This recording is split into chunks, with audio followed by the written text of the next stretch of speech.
Burya hari igihe tubaho ubuzima tutishimiye bitewe n'aho twavukiye, aho twakuriye cyangwa se aho tuba, ariko ubwo buzima tutishimiye nitwe tugomba kubuhindura, nawe tugomba kubuduhindurira.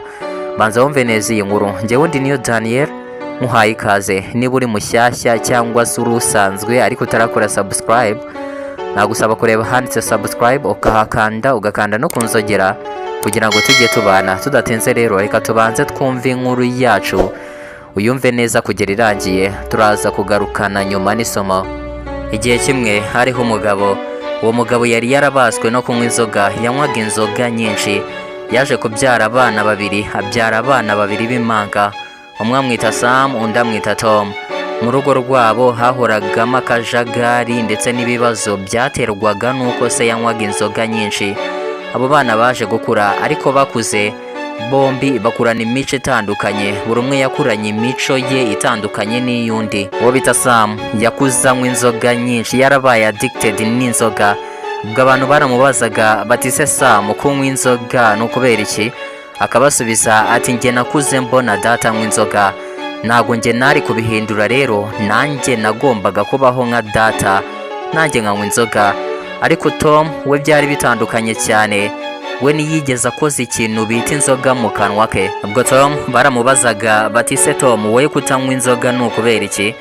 Yarabasubizaga ati njyewe nakuze mbona data anywa inzoga, nabonaga ibibazo rero duteza kubera kunywa inzoga nyinshi, ndavuga ni njye ngomba kubihindura. Singomba kubaho nka data ngo njye neza abandi ibibazo, njye singomba kunywa inzoga. Sam na Tom babyawe n'umubyeyi umwe, bavukira igihe kimwe ndetse yewe bakurira no mu buzima bumwe, ariko bose bakuze buri wese yabayeho ubuzima butandukanye n'ubw'undi. Isomo twakura muri iyi nkuru, burya aho uvukira si ikibazo, kubera ko nubishaka siho hazagena aho uzakurira, siho hazagena ubuzima uzabamo hazaza, ahubwo imyanzuro ufatira ubuzima bwawe niyo ishobora kuzagena icyo uzaba cyo mu gihe kiri imbere. Mureke rero dufatire ubuzima bwacu imyanzuro, kandi imyanzuro myiza. Niba ubayeho ubuzima utishimiye, fata imyanzuro none. Uyu ni undi munsi mushya ubonye wo guhindura ibyo utahinduye. Fata imyanzuro none, uhindura ibyo ugomba guhindura. Banza wumve ko ubuzima bwawe ari ubwami, ubwami ufite kuyobora, kandi ubwo bwami ufite kubuyobora neza. Ntuzatume hari umuntu cyangwa se ngibyo wabayemo mu hahise bize ubibemo no muri uyu munsi. Ntuzigere ubyemerera. Uyu munsi n'undi munsi ufite mushya, ntabwo ari uwahise, nta nubwo ari uzaza.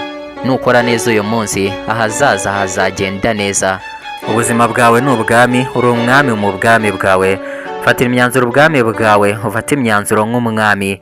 Fata imyanzuro ikomeye kandi ihamye izatuma ubwami bwawe butera imbere.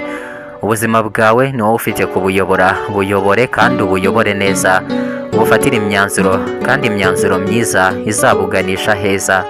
Njyewe ndi niyo Daniel, buri munsi dukora post, tunejejwe no kubaha inkuru zibigisha. Kora subscribe ukande no kunzogera kugira ngo tujye tubana. Urakoze cyane, nyemerera tubane muri video ikurikira.